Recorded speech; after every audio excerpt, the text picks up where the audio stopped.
Welcome back. Anyone can come the first week. For the second week, is really we appreciate this wonderful crowd that we're receiving. And again, if there are private issues with the shiur going 10 minutes early, just you'll speak to me privately before we officially make that, get that out there. So we want to give everyone the opportunity to discuss that. So just a quick idea, I was reading this week, so the Parsha, in Parshas Vayetze, it's actually this week's Parsha, the beginning of Vayetze, where Yaakov says, V'zeh Sha'ar Shamayim. This is the gate of heaven. And Rashi explains that he's talking about Tefilah, Zemakom Tefilah. We know that when he woke up, he was concerned. The fact that he did not do what? He didn't daven. He didn't daven in such a holy place, and I didn't daven. So Rashi says, there's a Makom Tefilah. Makom Tefilah, what does that have to do with Shamayim? That's the Makom Tefilah. Zeh Makom Tefilah, or I should say, La'alos Tefilah Samashamayma. That's the beauty of Tefilah. That it, wherever you are, Yaakov Avinu tells us in this week's Parsha, Sha'ar Shamayim, that it goes up straight to Shamayim. Something we possibly knew, but perhaps we did not know the source of. So we spoke last time, very, very quick recap, but we figured out, we discussed what Tefilah is, what our obligation is in davening. We mentioned the idea from Rav Hirsch. We'll be spending a lot of time on that the shorish is palal, related to the word balal, which is mixing, combining. That's what we're doing, infusing our ideas, mixing our ideals within HaKadosh Baruch Hu, within our relationship with God. And that's Tefilah in general. So we'll begin today. I want to speak about the Siddur and understanding where it came from, and hopefully primarily focusing, of course, on women and the Siddur, and eventually leading us to the Zmanim, the times, where that came from. Less technical, try to not bore you with that details, but ultimately understand what we're doing here. So start at the very least, at least with when regards to women, very important to understand. Let's start with women. With the Siddur, we'll start much earlier, but at least with women, let's start before World War I. So go back to Poland, where many of us probably came from, or some of us, shouldn't say many of us, that women, as you probably know, not only rarely learn Torah. We know that. That's something that's been argued for over 100 years. But at the very least, before World War I, women did not learn Torah at all. And believe it or not, I don't know if you knew this, but they did not know how to daven. Women did not daven before World War I. So we're talking Poland, early 20th century, or at the very least what we would call davening today. Let's leave it at that. So they had special prayer books, if you will, in Yiddish, only in Yiddish, and it was called Tchinos. Have you ever seen Svarim that say Tchinos on it? That's where it comes from. That was the Siddur for women before, instead of regular Hebrew Siddur. Now, we're not going to get into the feminist movement in the early 20th century and what eventually that allowed women to do, but I will say this in terms of empowering women, and specifically women in Tefilah. So it was the Chavetz Chaim, of course, a father of only girls. I always joke that it's very obvious that he would stand up for women, but it's true that the Chavetz Chaim famously spoke at a rabbinic conference that ultimately changed the way women daven forever, and women learn Torah forever. And that is that he urged everyone to throw away this tradition, even though, as you know, in Orthodoxy, it can be quite difficult to rid ourselves of what we've been doing for hundreds, if not thousands of years in this case. Whether it makes sense or not to us is irrelevant, at least for right now, because the Chavetz Chaim was a very orthodox individual, and he believed in Masorah and tradition, and he believed in all of our minhagim and all of our halachot and everything that we have. But the Chavetz Chaim got up at this famous conference and he said that we have to get rid of this. We have to get rid of this tradition, and women need to start being involved in Talmud Torah. And at the very least, women need to daven. They need to daven. They need to be a part of our tefillah. They need to be there. And he believed that this would eventually save Judaism. His line, to somewhat of the extent, we're talking very early 20th century. Of course, Chavetz Chaim passed away in 1933. The Mishnah Berurah was completed in 1899. So we're talking sometime in the very early 20th century, because it's definitely way before his passing. And he said that Judaism won't survive if we do not teach and encourage women to be more involved in external themes of Yiddishkeit, if you will.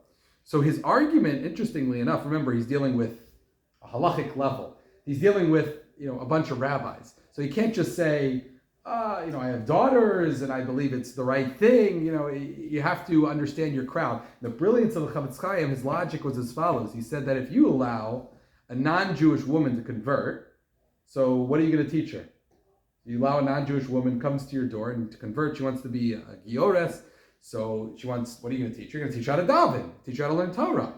So he said, then how can you neglect a woman who's born Jewish?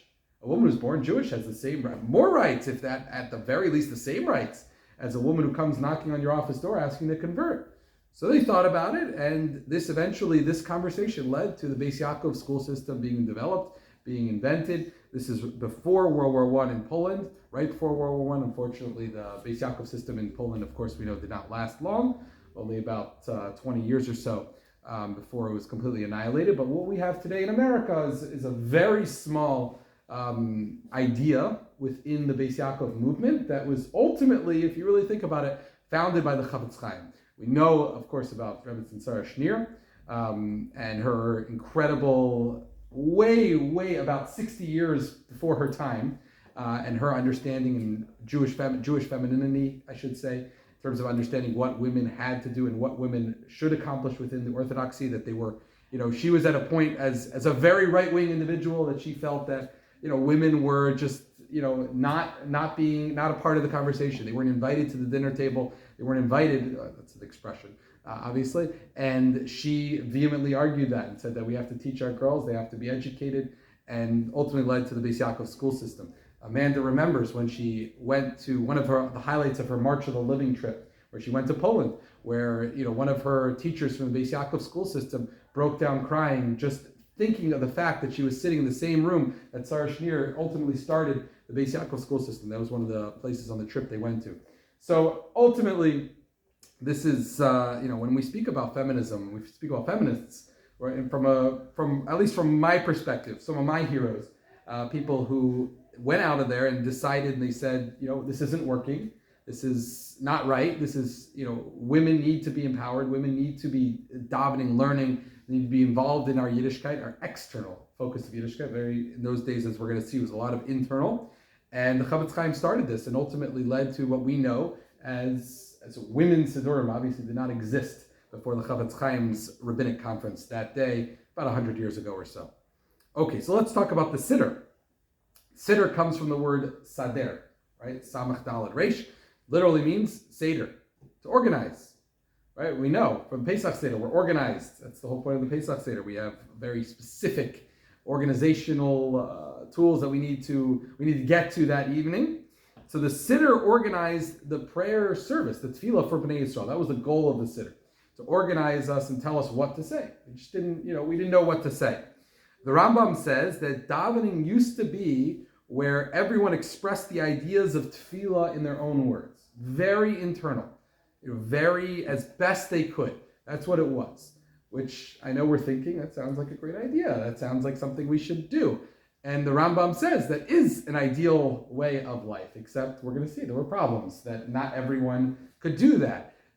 You give an assignment in class and you say, what's the assignment on? Well, pick whatever you'd like. Now, some children would do very well in that. They would use their artistic abilities, where usually they're quiet in class and maybe not the first to raise their hand. They would go at it and take it, be very excited with this new challenge, using that right brain, left brain, sort of speak. But some students would sit there and they'd be like, no, I need organization. I need to know what to do. I need someone needs to walk me through what to do. So to each his or her own, of course. So the Anshe Knesset Hagadola eventually will establish the text of the prayer. So it's the Anshe Knesset Hagadola, literally the men of the Great Assembly, and they're the ones who said that we need to establish some sort of Siddur to help us.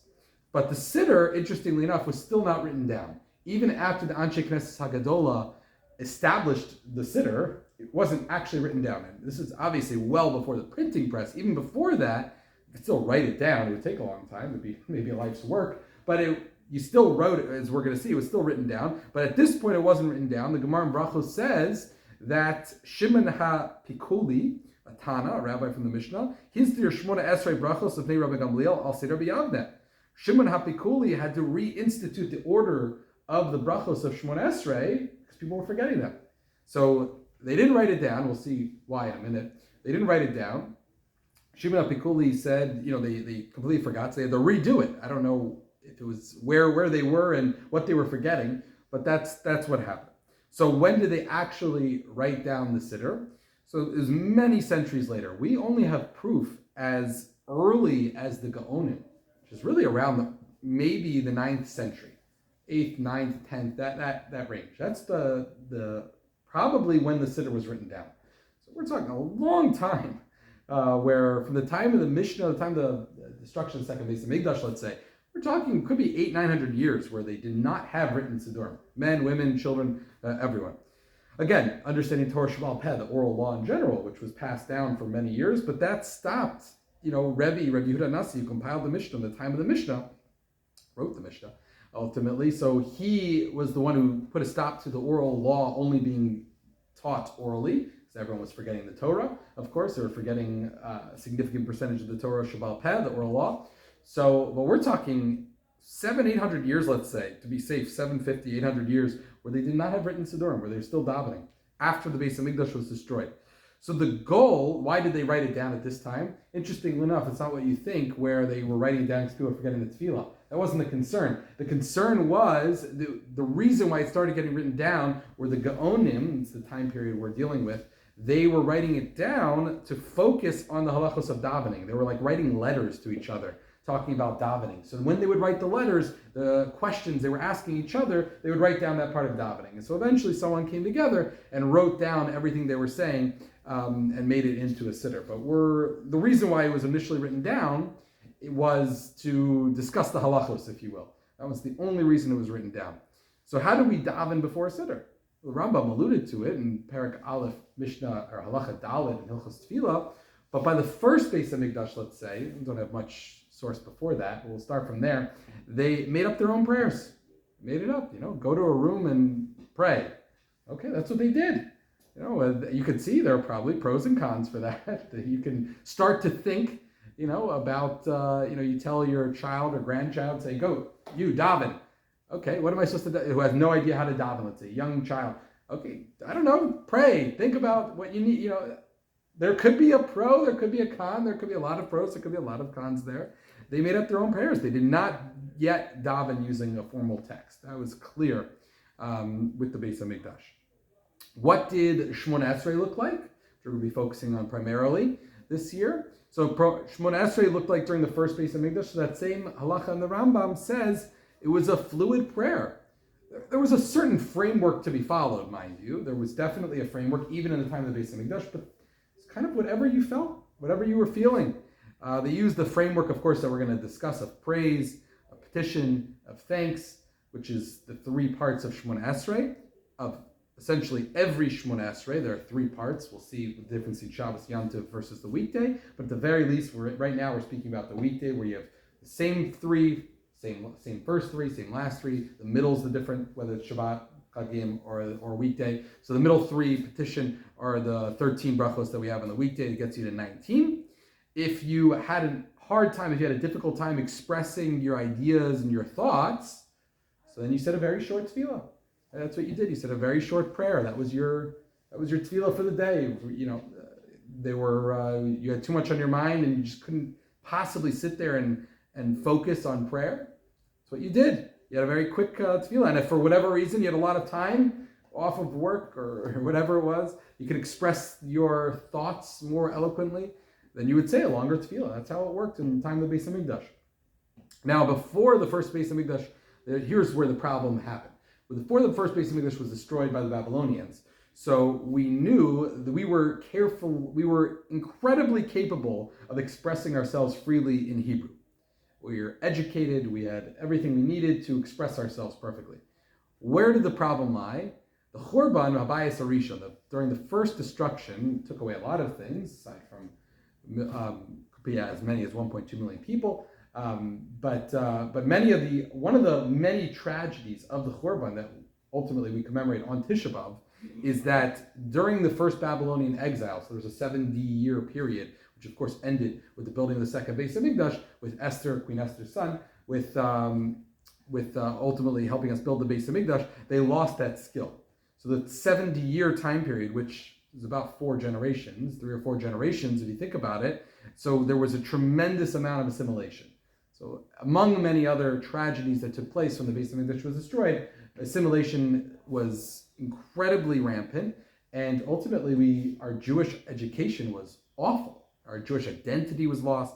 So we returned from Babylonia and we settled again in Eretz Yisrael 70 years later.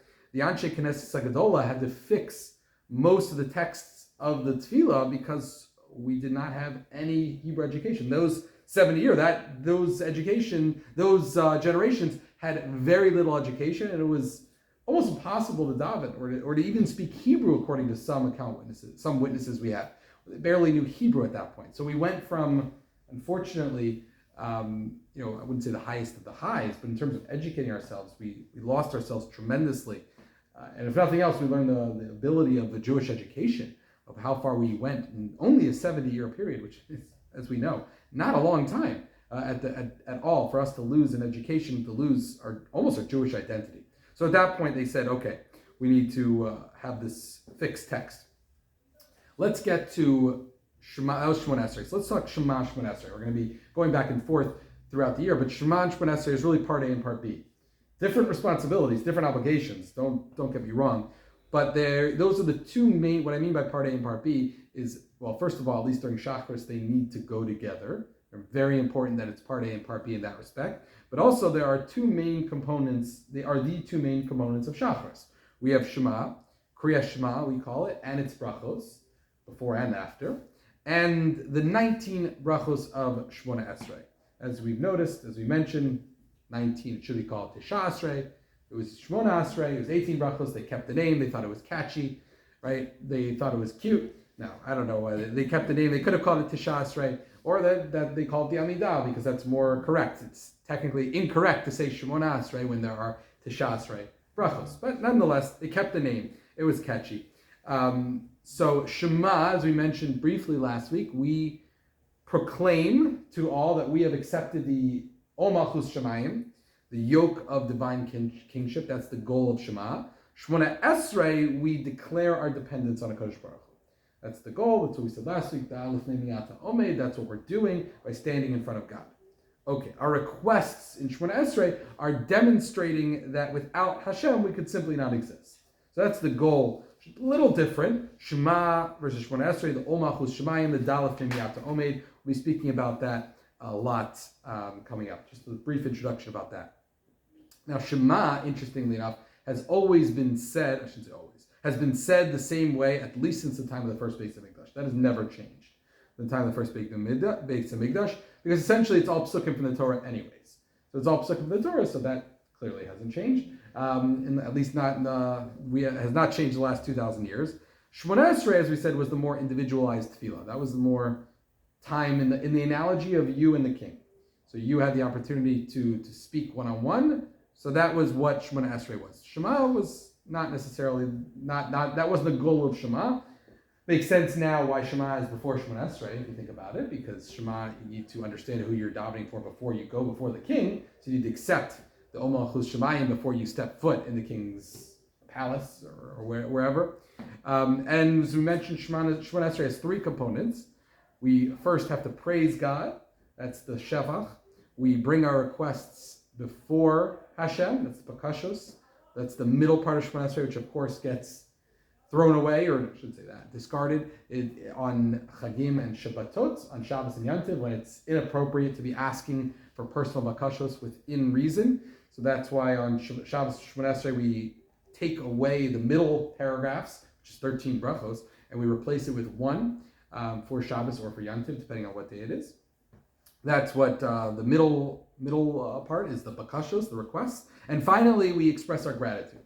Hoda'ah, modim, Thanksgiving, perfect to this time of year, to express our gratitude to HaKadosh Baruch Hu.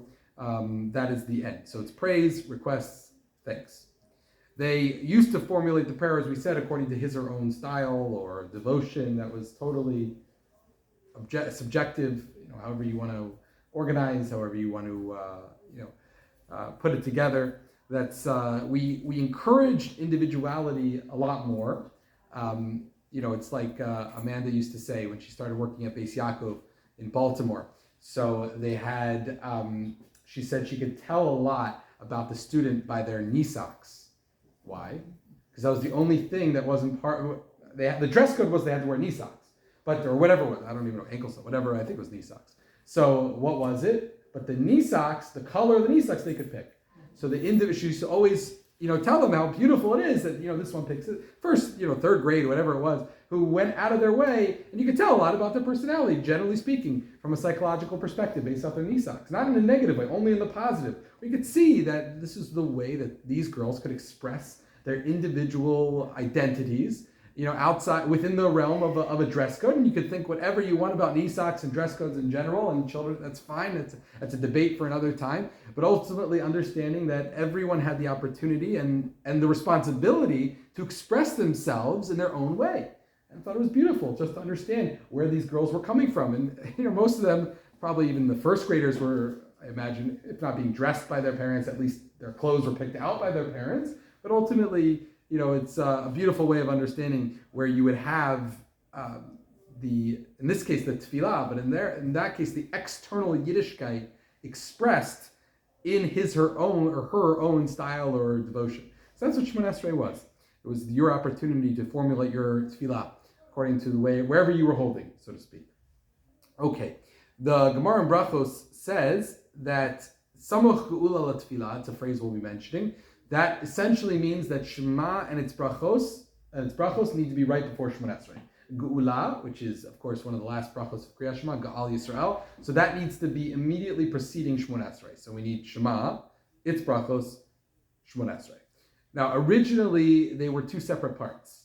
Originally, you would say Shema at one time, and then you would say Shemon Esrei. So this is a couple thousand years, probably, of doing it this way. Shema has always been the same. Shemon Esrei is not. But Shema and Shemon Esrei, have always been in that order, but they used to pause or whatnot. They wouldn't necessarily say Shema and then go into Shemon Esrei. That's a more recent, I wouldn't say recent as in a few hundred years, let's say a couple thousand years, where we, of course, combine them together by Shachris and by Marv.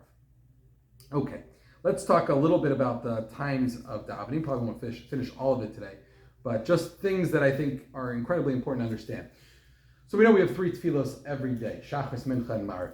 And on Shabbos, Yom Tov, and Rosh Chodesh, we add the tefillah of Musaf, which of course means the added tefillah. Not exactly a very, incredibly creative name. We're not into, when it comes to tefillah, Shachris, Shachar, morning. Tefillah Shachar, the Korban Tamid Shel Shachar, the Korban that was brought every morning. Korban Tamid Shel Ben Arbayim, Mincha, the afternoon, Mariv or Arvit, Tefillah Ha'erev, Musaf, the added one. We're not exactly, this isn't like Rabbi Glatt's ability to make incredibly creative names and titles to all of the Shiurim.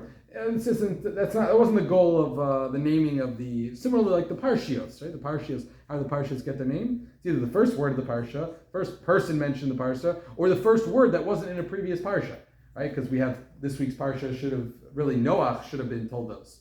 Because it's Eila Toldos Noach, but we save Toldos for here. We use Noach there. It's about him anyways. Give him one parsha, and then we go into Toldos. Or it could be Yitzchak. It's really Yitzchak's only parsha. Yitzchak and Rivka. Rivka we'll see again. Yitzchak not as much. But nonetheless, the creativity in the naming is wasn't our strong suit. Nonetheless. Okay, so each of these tefillos have. I won't bore you with too much details of Zmanei Tefilah, but just to give you the general idea and understand the way Zmanim works is incredibly important. Each of these tefillos has specific times which they must be said. Shema for Shachris, Shema for Mariv as well. By tefillos, again, we're usually referring to Shemon Esrei, has to be said by certain times. So we'll get to how that affects women, of course, and our time-bound requirements a little later on.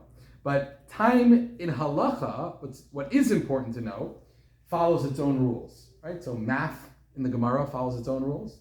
It's not the same math we have. It's obvious. My father is a civil engineer. I had the opportunity to learn Night Seder with him for about 5 years. We learned many Gemaras together, Baruch Hashem. And as a civil engineer and obviously highly intelligent in mathematics, so he used to we would learn, so there are Gemaras in Sukkah that discuss pi, there are Gemaras in Sukkah that discuss dimensions of the Sukkah, and it takes the square root, etc., things like that. And you'd say, I don't need a calculator to tell you this isn't how we do math. This is not, they had a different way of dividing, for example. They had a different way, so those who are anti the Common Core I don't know, no need to show of hands here for those who are in education who are not appreciative of the way that the Common Core has changed mathematics for the way we teach our children and grandchildren. So let's put it this way. We've come a long way because the way they used to divide, for example, a quarter, right? A quarter of 20, the answer is 4, right? That's obviously not the right answer. As we know, the answer is 25%. For example, they would take a fourth, or I should say the other way, a fourth and a fifth. So a fifth of 20, we know the answer is 5. So they would say it's really a 4. For us, it's like French and Spanish, where we're taking, we have no idea what's going on because it's completely incorrect. Well, they learn math differently. So the same is true. The halacha has its own rules when it comes to time. An hour, I know does not sit well with us, but an hour is not 60 minutes. Who says an hour is 60 minutes? Okay, so we know an hour is 60 minutes. We know a day is 24 hours. We know, which gets us back to the whole debate of the whole creation in 6 days. Okay, so who says it's 24-hour days? That's not a heretical thing to say, that a day was not. In fact, the Rishonim discussed this. The day wasn't 24 hours, so that makes sense that what God did in 6 days and rested on day 7. So we know that our days are 24 hours, but an hour is not necessarily 60 minutes. Could be, sometimes it is, but most of the time it's not. We have what's called sha'os manios, so halachic hours. Basically, to take away all the technical jargon, we have Netzach Chama, sunrise, until Shkiat Chama, sunset. You have 12 hours, but it's not 12 60-minute hours. It's 12 hours. So what you do is each halachic hour is 1/12 of that time. So if theoretically sunrise starts at 6 a.m. and sun sets at 6 p.m., which rarely happens, but we always teach it that way for students to understand. So if the day starts at 6 a.m. and ends at 6 p.m., so it's a 12-hour day, so great. So then each hour we'll pretend is 1 hour. But ultimately we know that in the summer, for example, more daytime than nighttime, so the hours are going to be much longer than 60 minutes. Much longer. They're going to be longer than 60 minutes, while in the winter, they're going to be shorter than 60 minutes. That's the simple understanding of the Zman, of the halachic Zmanim. Everything else will come as we discuss and as we go further, I should say, with understanding what we're doing. But understand that, if nothing else, you have a 12-hour day. It's not a 60-minute hour. It goes from sunrise to sunset, however much time that is, then just divide it by 12. And there's your hours. That's what we're going to do. So if we say 4 hours into the day after daven Shachris, we don't mean 240 minutes. We mean 4 hours like this. So we'll continue with this idea, and we'll go specifically to Zmani of Shema and Shemon Esrei next week, but Ezras Hashem. So I'm doing something wrong.